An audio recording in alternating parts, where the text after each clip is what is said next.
Peace. I'm glad you could tune in. My name is Alicia Jefferson. This is Self-Centered Wellness, and I'll be with you for the next 15 minutes or so. I'd like to explore the theme, self-centered wellness for the caregiver. Self-centered wellness for the caregiver. So let's get into it. Not so long ago, I was in the grocery store and ran into a former client, and we began talking,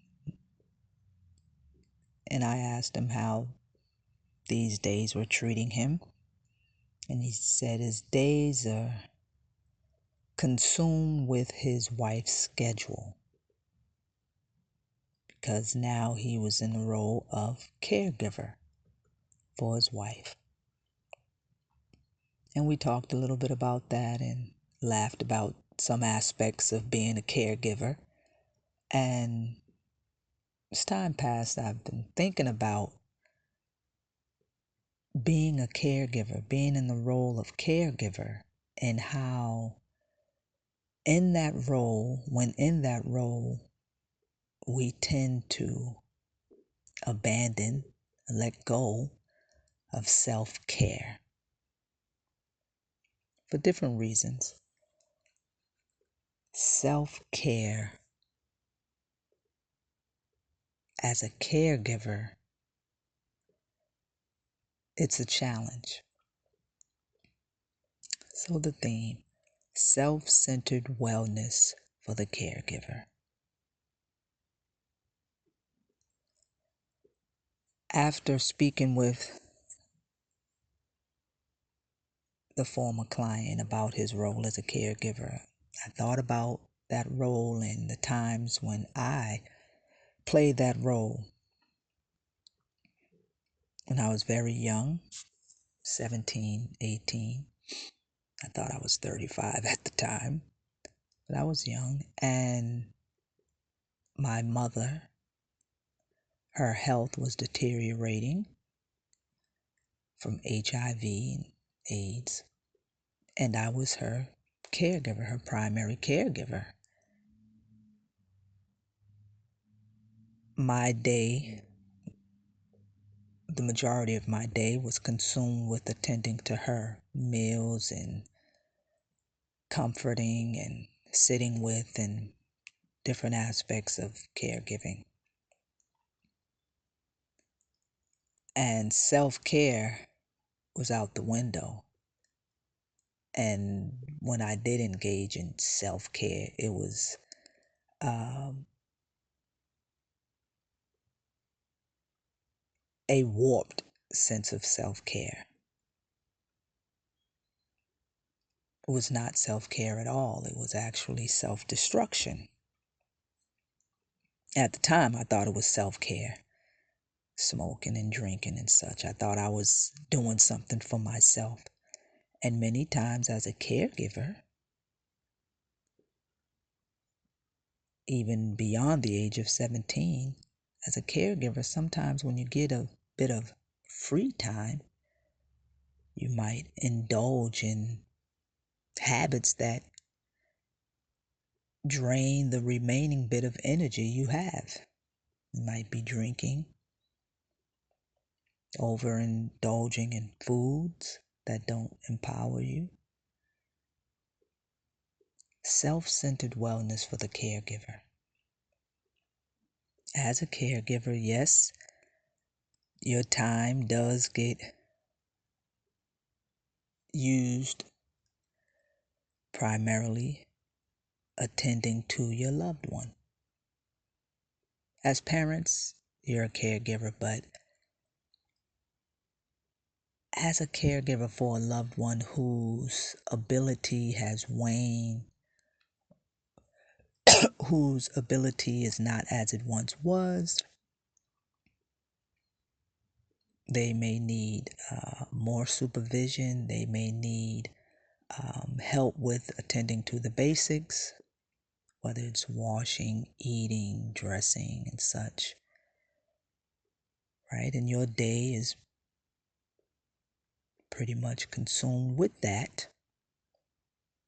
Add in if they're needing transportation to appointments, what have you.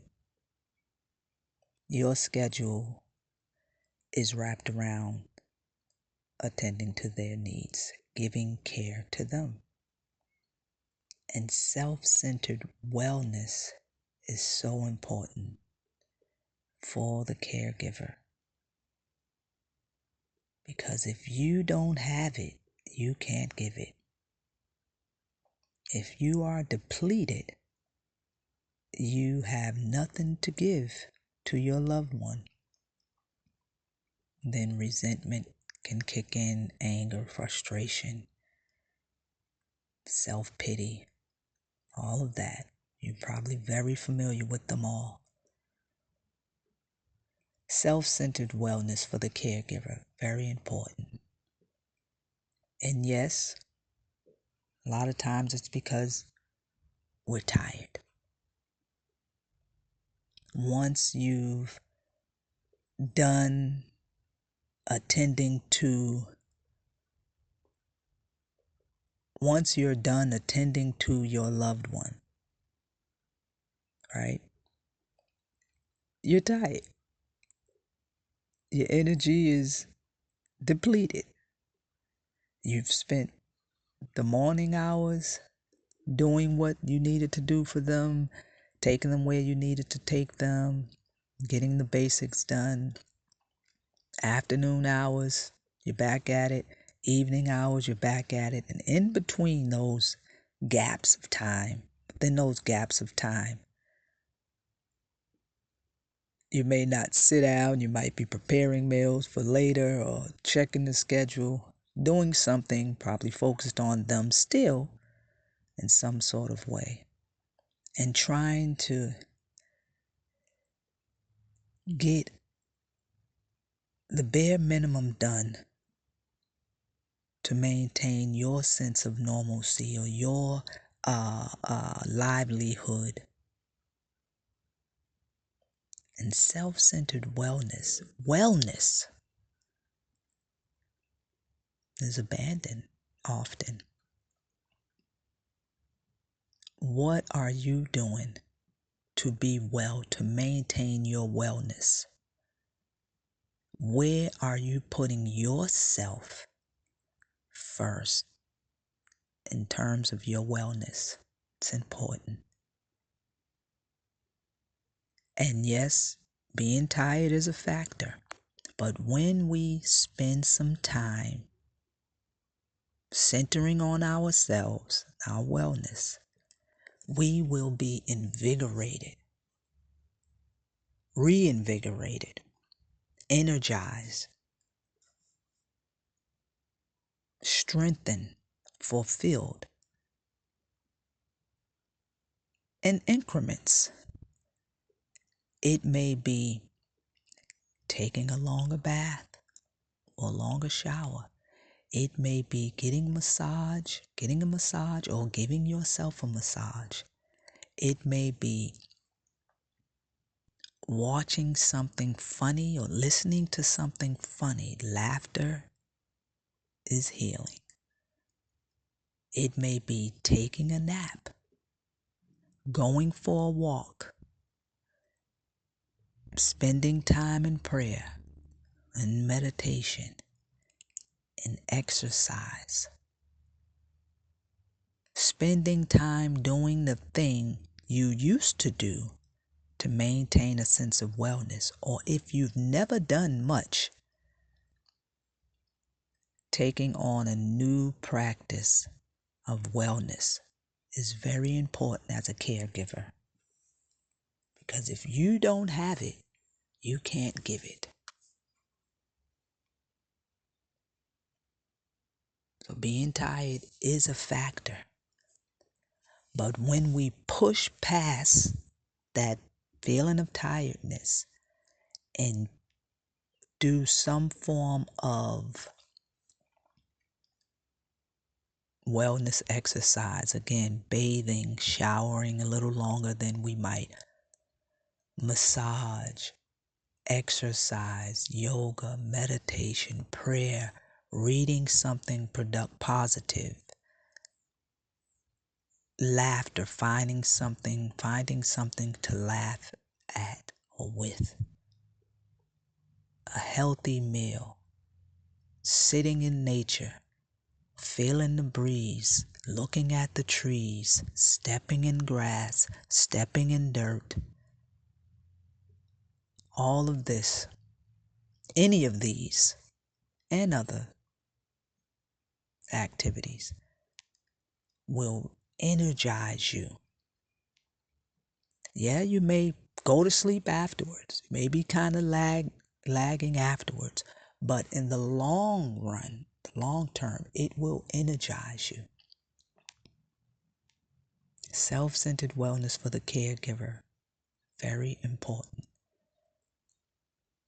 Guilt is a factor. As a caregiver, oftentimes we abandon self-care because of guilt. You know, the hours or the minutes you're not attending to your loved one.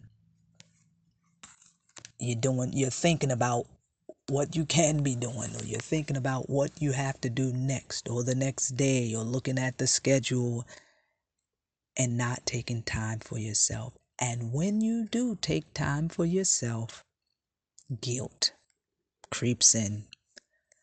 Sometimes I could be doing such and such for them, or I should be looking over such and such. Oh, I think I need to read that pamphlet, or oh, I need to read the medical record, or I need to make that appointment, or I should be. The shoulds creep in, guilt creeps in, and self-centered wellness is out the window.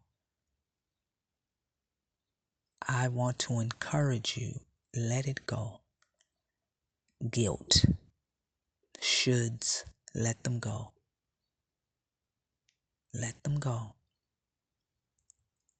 They don't serve you, and they don't serve your loved one in any way. Drains you of what bit of energy you have left. Guilt does. And the shoulds drains you of your energy. It is necessary, it is right, it is beneficial for you to focus on you at some point in your day. It is right, it is beneficial, necessary to focus on you as a caregiver. Because if you don't have it, you can't give it. You don't have the energy. You can't share your energy with your loved one as a caregiver. Resentment kicks in, anger, frustration, self-pity. Self-centered wellness for the caregiver is very important. Guilt has no space, has no place. It's no help at all for a caregiver. Let it go. You have the right, and it's beneficial for you to focus on you at some point in your day, many points in your day. Incrementally, 5 minutes here, 10 minutes here, 20 minutes here, an hour here. Focusing on you. And I don't mean just before you go to bed. Not only then, when you're worn out and exhausted and now you think you're going to give yourself your time. Sometime you're not. You're going to fall out. So at some point, be it in the morning, be great. The afternoon, it's helpful. Early evening, great. But not when you're all worn out and you think you're going to get some time now. You're not.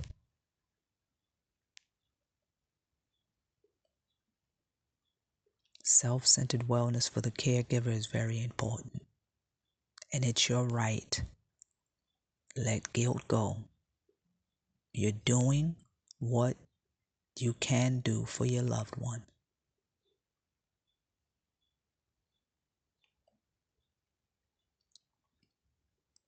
Hopelessness is another factor of why we abandon self-centered wellness as caregivers, self-care as caregivers. When our day and night is consumed with giving to our loved one, right? And we may not see light at the end of the tunnel. All we may see is another appointment, another schedule, another meal to plan, right? And we can't see ourselves anywhere. We can't see the life we once lived, or the life we want to live, or the life we think we should be living. And hopelessness creeps in. It can creep in. And the thought that, what's the use? Why attend to myself at all? This is my lot. This is what I'm here to do. Give to someone else all the time. That's what I'm here for. And hopelessness can creep in.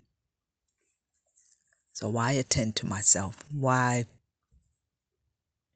give myself any bit of self-care? For what?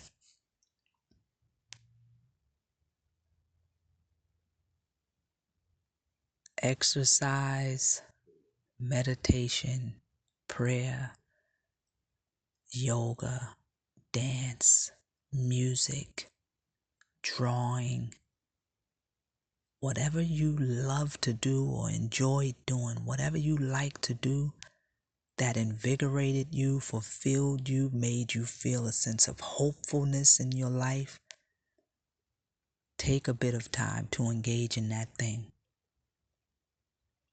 However you might be able to. Take a bit of time to engage in that thing, to rekindle your hope for your life. And it will spill over into your loved one's life. Being tired, feeling guilty, feeling hopeless. We have to, as caregivers, push past those feelings.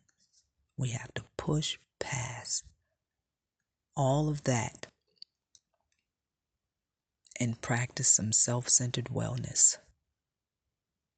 Engage in some activities that invigorate us, re-energize us, and give us that sense of hope that we need to keep going, to get to that light. I like to pause, take a few deep breaths, breathe with me.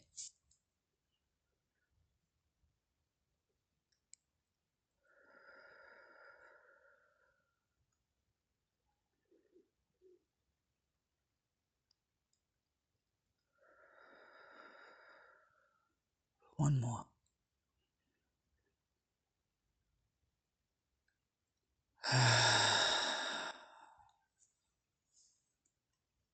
Self-centered wellness for the caregiver. Yes, we get tired.